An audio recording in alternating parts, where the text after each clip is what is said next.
අයිබෝන් කියලා පිළිගන්නවා මේ වීඩියෝ එක බලන ඔබ සියලු දෙනාම. මම දිව්‍ය ස්ලිට් යුනිවර්සිටි එකේ third year student කෙනෙක්. මම අද කතා කරන්න යන්නේ තාක්ෂණයේ නව ප්‍රවණතා ගැන. එහෙනම් අපි බලමු ඇජෙන්ඩා එක. ඉස්සෙල්ලාම ඉන්ට්‍රොඩක්ෂන් එක තියෙනවා.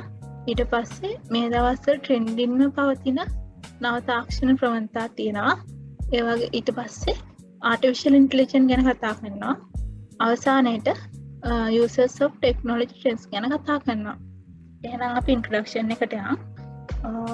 ඒකේ තියෙනවා තාක්ෂණය කියන්නේ මොකක්ද කියලා. ඇත්තටම තාක්ෂණය කියලා කියන්නේ වාණිජ කර්මාන්ත වැනි විවිධ අංශ රාශියක ප්‍රායෝගිකව විද්‍යාවන් යොදා ගැනීම. ඒ වගේම මෙම යොදා ගන්නා ප්‍රායෝගික විද්‍යාවන් පාලනය කරන විවිධ ක්‍රම අපිට උසස් තාක්ෂණය කියලා හඳුන්වන්න පුළුවන්. ඒ වගේ මොකක්ද මේ ටෙක්නොලොජිකල් ට්‍රෙන්ඩ්ස් කියන්නේ? ටෙක්නොලොජිකල් ට්‍රෙන්ඩ්ස් කියන්නේ මෙම ප්‍රායෝගිකව යොදා ගන්නා විද්‍යාවන් වෙළඳපොළ කර්මාන්ත වැනි විවිධ අංශවල ඉතාමත්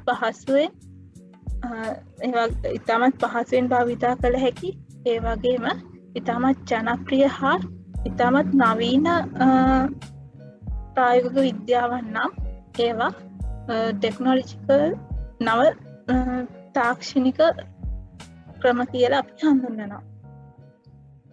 ඒ වගේම මේ සඳහා හොඳම උදාහරණය තමයි වර්තමානයේ පවතින කොවිඩ් සිටුේෂන් එක. මේ වර්තමානයේ පවතින කොවිඩ් සිටුේෂන් එකේදී සෞඛ්‍ය අධ්‍යාපන හා කර්මාන්ත වැනි විවිධ අංශවල විශාල වෙනසක් සිදු කිරීමට මෙම තාක්ෂණික අංශවලට හැකි වුණා. ඒ වගේම කොරෝනා වසංගත තත්ත්වය නිසා තාක්ෂණයේ නව පෙරලියක් ඇති වුණා. එහෙනම් අපි බලමු මොනවද මේ new technological trends වලට උදාහරණ කියලා. මේ ටෙක්නොලොජිකල් ට්‍රෙන්ඩ්ස් වලට හොඳම උදාහරණය තමයි ආටිෆිෂියල් ඉන්ටෙලිජන්ස් කියන්නේ. ආටිෆිෂියල් ඉන්ටෙලිජන්ස් කියන ටොපික් එක මේ දවස්වල ප්‍රමුඛතම ට්‍රෙන්ඩින් යන ටොපික් එකක්. ඒ වගේම IoT කියන්නේ Internet of Things, Big Data, Autonomous Vehicle, Cloud Computing, Blockchain, Cyber Security, 5G network, quantum computing හා wearable technology කියන්නේ තාක්ෂණික ප්‍රවණතා පිළිබඳ සාකච්ඡා කිරීමේදී top 10 එන ටොපික් 10ක්.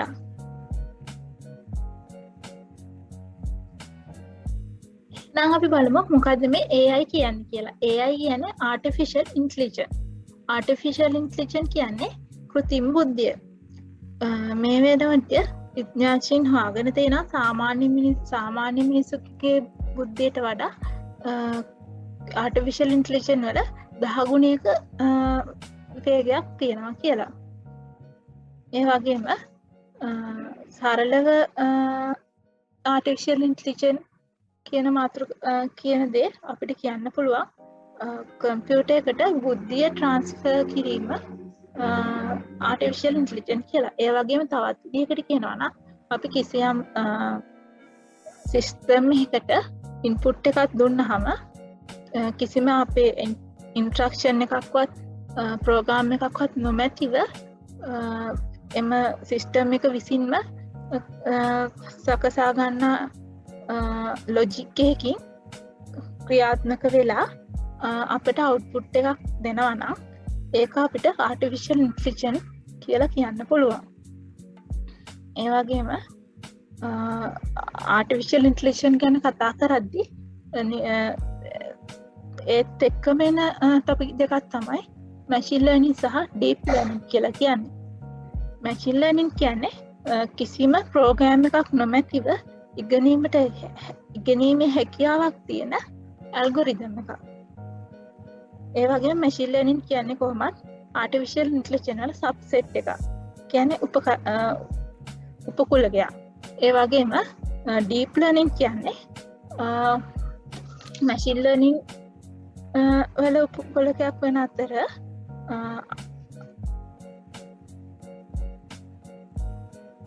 ආටිෆිෂල් ඉන්ටලිජන් වලින් අනුවර්තනය වී දත්ත විශාල ප්‍රමාණයක් ඉගෙනීමට ඇති ෆීල්ඩ් එකක් තමයි ඩීප් ලර්නින් කියලා කියන්නේ. ඒ වගේම මේ දෙවන රූප රාමුවට අනුව ආටිෆිෂල් ඉන්ටලිජන් කියන ෆීල්ඩ් එක කොටස් 5කට වෙන් කරන්න පුළුවන්. Deep learning, natural language processing, machine learning, neural networks සහ computer vision කියන්නේ එම ප්‍රධාන ශේෂ්ත්‍රයන් 5. ඒ වගේම මෙතනදී machine learning කියන කැටගරි එක තව සබ් කැටගරි 4කට වෙන් කරන්න පුළුවන්. ඒවා තමයි supervised learning, unsupervised learning, reinforcement learning and semi supervised learning කියලා කියන්නේ. අපි next slide එකට යමු. මේ slide එකේ තියෙනවා artificial intelligence වල විවිධ ටෙක්නිකල් රාශියක්ම තියෙනවා. ඒ අතරින් ප්‍රධානම හා වැදගත් වෙන ටෙක්නිකල්ස් 3ක් තමයි neural network, genetic algorithm හා expert system කියන්නේ. එහෙනම් අපි බලමු neural network කියන්නේ මොකක්ද කියලා. neural network කියන්නේ sensors සහ processing ගැන සාකච්ඡා කරන method එක. ඒ වගේම මේ neural network එක හැදලා තියෙන්නේ මිනිසාගේ මධ්‍යම ස්නායු පද්ධතිය අනුභවය අරගෙන. ඒ වගේම machine learning සහ pattern හඳුනා ගැනීමේ හැකියාවක් මෙම neural network වලට network technique එකට තියෙනවා. ඒ වගේම genetic algorithm කියන්නේ මානව ජානමය ක්‍රියාකාරකම් පරිගණකගත කිරීම හෝ ප්‍රෝග්‍රෑම් කිරීම. මෙහිදී ස්වභාවික වර්ණය පිළිබඳ පරිණාමය අදහස් මත පදනම් වූ heuristic algorithm එකක් කියලා අපිට මේක නිර්වචනය කරන්න පුළුවන්. ඒ වගේම අපි බලමු expert system එක කියන්නේ මොකක්ද කියලා. එතන expert system එක PowerPoint එකේ පැහැදිලි කරන්න අපහසුයි නම් notebook එකට යන්න. මේ තියෙන expert system එක, මේ expert system එක ගත්තාම මෙහි ප්‍රධාන කොටස් 3ක් තියෙනවා. ඒව තමයි user interface එක, knowledge base එක and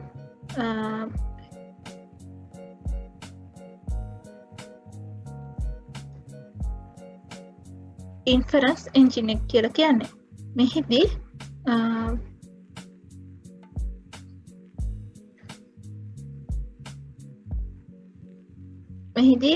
user interface එක කියන්නේ මෙන්න මේ කොටසට. ඒ වගේම knowledge base එක කියලා කියන්නේ මෙන්න මේ කොටසට. ඒ වගේම inference engine එක කියලා කියන්නේ මෙන්න මේ කොටසට.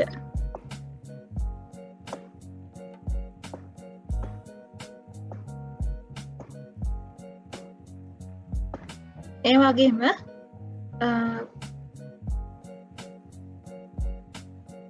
මේ knowledge base එකේදී knowledge base එකේ තියෙන්නේ අපි මෙම system එක build up කරද්දී මේකට instruction ටිකක් දානනේ. අන්න instructions එක්කම අපි මේ system එක run වෙද්දී අපි දෙන output මෙයා මේ store කරගෙන තියා ගන්නවා. ඒ වගේම මේ inference engine එක කියලා කියන්නේ මේ අපි කිසියම් instruction එකක් හරි logic එකක් හරි මෙම ලබා දීලා නැත්නම් මේ inference engine එකෙන් අපි ලබා දෙන fact වලට අනුව logic එකක් create කරගෙන ඒ අනුව ක්‍රියා කරනවා. ඒ වගේම user interface එකෙන් තමයි system එකයි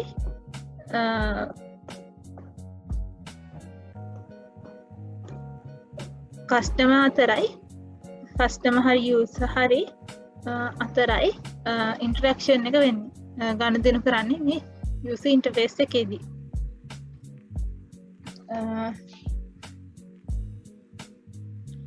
ඒ කියන්නේ user මොන හරි දෙයක් input කරාම ඒක input වෙන්නේ මේ user interface එක හරහා ඉස්සෙල්ලාම යන්නේ inference engine එකට. ඊට පස්සේ මේ inference engine එකේ check කරනවා knowledge base එකේ මීට අදාළව මොන හරි facts මොන හරි තියනවාද කියලා. එහෙම ඊට පස්සේ ඒ fact අරගෙන logic එකක් දීලා නැමැති අවස්ථාවකදී මේ inference engine එක විසින් මේ fact වලට අදාළව auto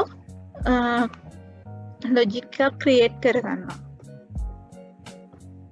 අතමගොත් මේ expert system එක කියන method එක තමයි ප්‍රධාන වශයෙන්ම artificial intelligence system artificial intelligence කියන field එක ප්‍රධාන වශයෙන් ක්‍රියාත්මක වන්නේ මේ system එකට අනුව. හරි අපි උදාහරණයක් ගමු. expert system එකක් build up කරනවා ඩොක්ටර් කෙනෙක් රීප්ලේස් කරන්න කියලා. එතකොට මේ සිස්ටම් එක build up කරද්දී ඔටෝම COVID-19 කියන රෝගයට අදාළව ෆැක්ස් ටිකක් හරි ෆැක්ස් රූල්ස් ටිකක් හරි මෙන්න මේ සිස්ටම් එකට already ඉන්පුට් කරලා තියෙනවා සිස්ටම් එක build up කරද්දී. ඒ වගේම එතකොට දැන් කවුරු හරි user කෙනෙක් ඇවිල්ලා මේ knowledge base එකේ තියෙන රෝග ලක්ෂණ ටික මොන හරි කියලා user මේ සිස්ටම් එකට රෝග ලක්ෂණ ඉන්පුට් කරාම මේ inference engine එකෙන් බලනවා මේ රෝග ලක්ෂණ වලට අදාළ රෝග මොනවාද කියලා. එහෙම කළා යා narrow down list එකක් හදා ගන්නවා. ඊට පස්සේ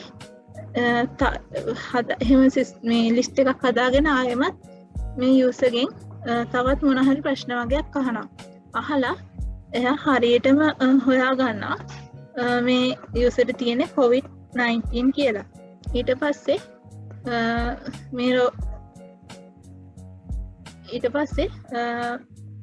මේ රෝගියා මේ කියමුකෝ මේ acknowledge base එකේ නැති මොකක් හරි රෝග ලක්ෂණයක් එහෙම කිව්වහම ඒ රෝගය ඒ රෝග ලක්ෂණයක් මේ සිස්ටම් එක narrow down කරලා තියාගන්නවා. දැන් ඊට පස්සේ මේ දැන් සිස්ටම් එකේ රෝග ලක්ෂණ වලට තීරණය කළානේ මේ රෝගයට COVID-19 කියලා. එතකොට මේ එහෙම ඒ තීරණය ඒ ලොජික් එක ක්‍රියේට් කරගන්නේ මෙන්න මේ ඉන්ෆරන්ස් එන්ජින් එකෙන්. ඊට පස්සේ මේ යූසර්ට පස්සේ තව යූසර්ස්ලා 10ක් ඇවිල්ලා 10ක් හරි 5ක් 10ක් වගේ ඇවිල්ලා අර ඉස්සෙල්ලා රෝගියා කියපු රෝග ලක්ෂණය මේ knowledge base එකේ එක රෝග ලක්ෂණ තිබ්බේ නැහනේ. අන්න ඒ රෝග ලක්ෂණෙත් එක කියලා COVID-19 කියලා මේ inference engine එකකිනුත් තහවුරු කරගෙන COVID-19 කියලා ඒ රෝගියට ලෙඩේ ඒ රෝගීන්ටත් කිව්වා කියමුකෝ. ඊට පස්සේ තව රෝගියෙක් ඇවිල්ලා ඒ ලෙඩ ටික ඔක්කොම කිව්වොත් සිස්ටම් එක එතකොට අයිඩෙන්ටිෆයි කරගන්නවා ඒ රෝගියට COVID-19 තියෙනවා කියලා. ඒ විදිහට තමයි මේ එක්ස්පර්ට් සිස්ටම් එක ක්‍රියා කරන්නේ.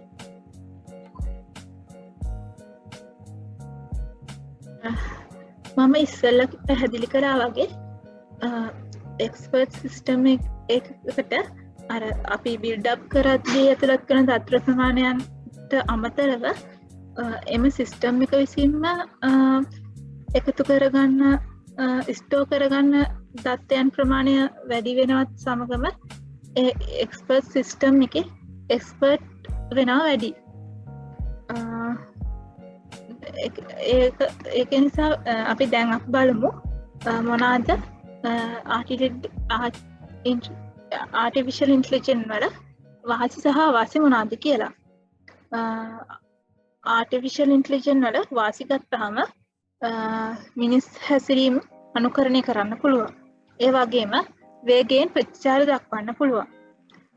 ඒ වගේම විශාල දත්ත ඉක්මනින් තේරුම් ගැනීමේ හැකියාවක් ආටිෆිෂල් ඉන්ටෙලිජන්ස් සිස්ටම් එකට පවතිනවා. ඒක වගේම මේ ආටිෆිෂල් ඉන්ටෙලිජන්ස් වල අවාසි ගත්තාම මේ නැචරල් සිස්ටම් එකක් නෙමෙයි.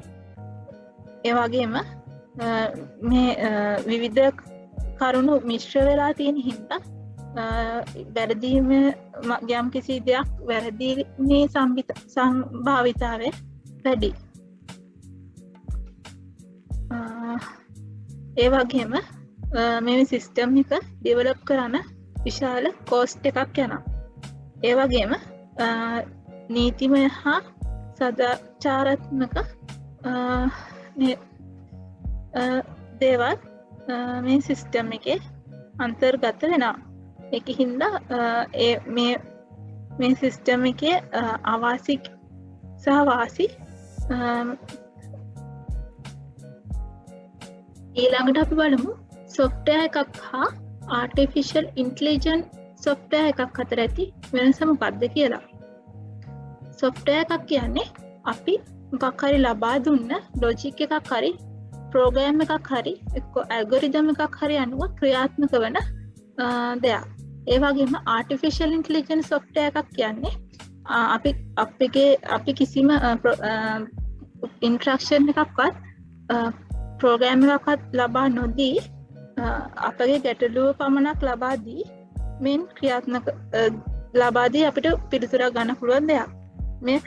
මේ ක්‍රියාත්මක වන්නේ සර්ච් මේ ආටිෆිෂල් ඉන්ටෙලිජන්ස් software එක රන් වෙන්නේ සර්ච් කිරීමෙන් හා පැටර්න් මැච් කර ගන්න කිසියම් ක්‍රමවේදයකින්.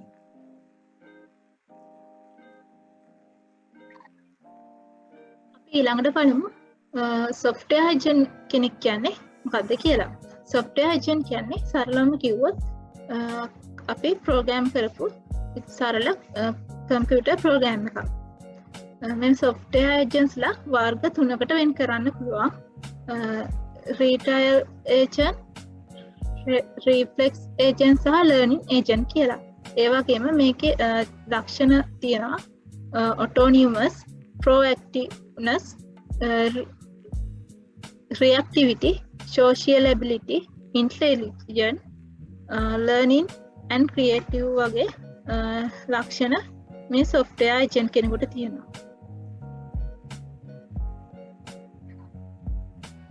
අපි ඊළඟට බලමු software agent කෙනෙකුට උදාහරණ මොනවාද කියලා. In transportation system define web browser robot as an agent. ඒ වගේම user interfaces අපිට උදාහරණ විදිහට ගන්න පුළුවන්. ඒ වගේම agent කෙනෙක්ගේ software agent කෙනෙක්ගේ application විදිහට human computer interfaces වලින් යොදා ගන්නවා. ඒ වගේම information retrieval and management side වලදී යොදා ගන්නවා. ඒ වගේම network management වලට යොදා ගන්නවා. තව electronic banking system වලදී යොදා ගන්නවා. ඒ වගේම hospital system වල software agents ලා භාවිතා කරනවා. ඊළඟට අපි move වෙමු මේ session එකේ last topic එකට uses of other technology trends. මෙහිදී අපි ඉස්සෙල්ලාම කතා කරන්නේ IoT කියන්නේ Internet of Things.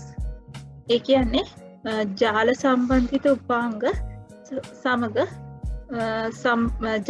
නෙට්වර්ක් එක සම්බන්ධ කිරීම. මෙහිදී අපිට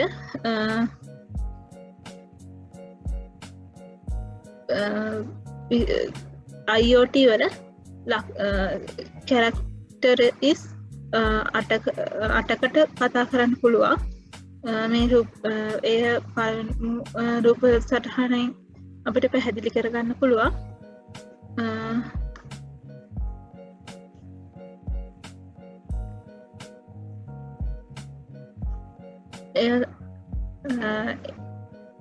ඒ වගේම IoT කියන්නේ IoT තාක්ෂණය අපිට AC වලට TV වලට washing machine වැනි ඉලෙක්ට්‍රොනික උපාංග සමග අන්තර්ජාලය සම්බන්ධ කිරීමට යොදා ගන්න පුළුවන්. ඊගාව ටොපික් එක තමයි big data කියන්නේ. big data කියන්නේ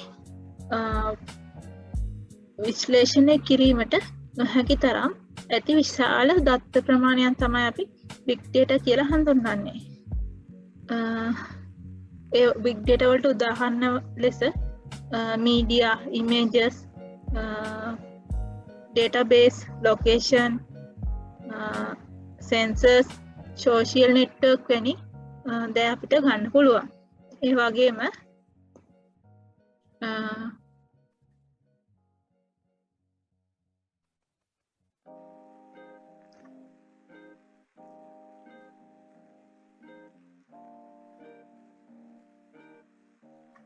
big data වල 8P's වලට අපිට characteris 8ක් ගන්න පුළුවන්. value, veracy, volume, ඒ වගේ V අකුරෙන් පටන් ගන්න values 8ක් තියෙනවා. අපි ඊළඟට යම් blockchain කියන එකට. ඇත්තටම blockchain කියන්නේ cryptocurrencies වල backbone එක. හෙවත් කොන්ද නාරටිය.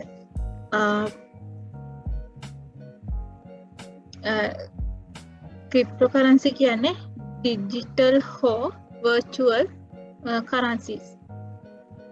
අපිට blockchain process එක ගැන මේ පළමු රූප රාමුවට අනුව පැහැදිලි කරගන්න පුළුවන්. අපි ඊළඟට move වෙමු.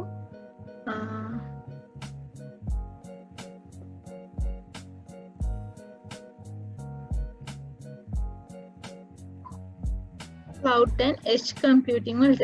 මොනවාද මේ cloud computing කියන්නේ? cloud computing කියන්නේ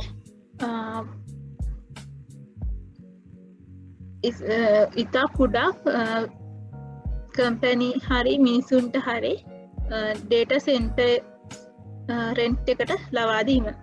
ඒ වගේම edge computing කියන්නේ දත්ත නිර්මාණය කරන ස්ථානයන්ට හැකි තරම් දුරට edge පරිගණක ජාලයට පරිගණක සම්බන්ධ ස්ථාන ගත කිරීම. එය edge සහ cloud computing අතර වෙනස මෙම රූප සටහනට අනුව පැහැදිලිව හඳුනා ගන්න පුළුවන්. අපි එහෙනම් next slide එකට.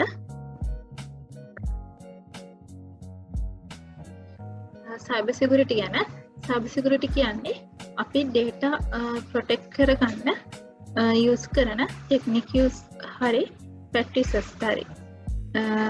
මේ අපි cyber security ගැන කතා කරද්දී cyber security framework එකේදී step 5ක් තියෙනවා. පළවෙනි එක තමයි identify, දෙවෙනි එක protect, තුන්වෙනි එක detect, හතරවෙනි එක response, පස්වෙනි එක recover. අපි move වෙමු next slide එකට.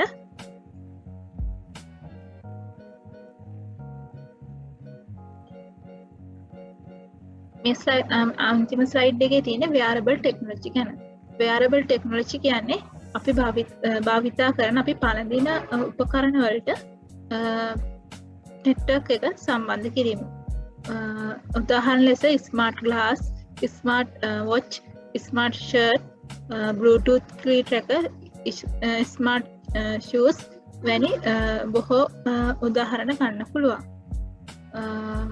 මේක තමයි මගේ සෙෂන් එකේ අන්තිම කොටස.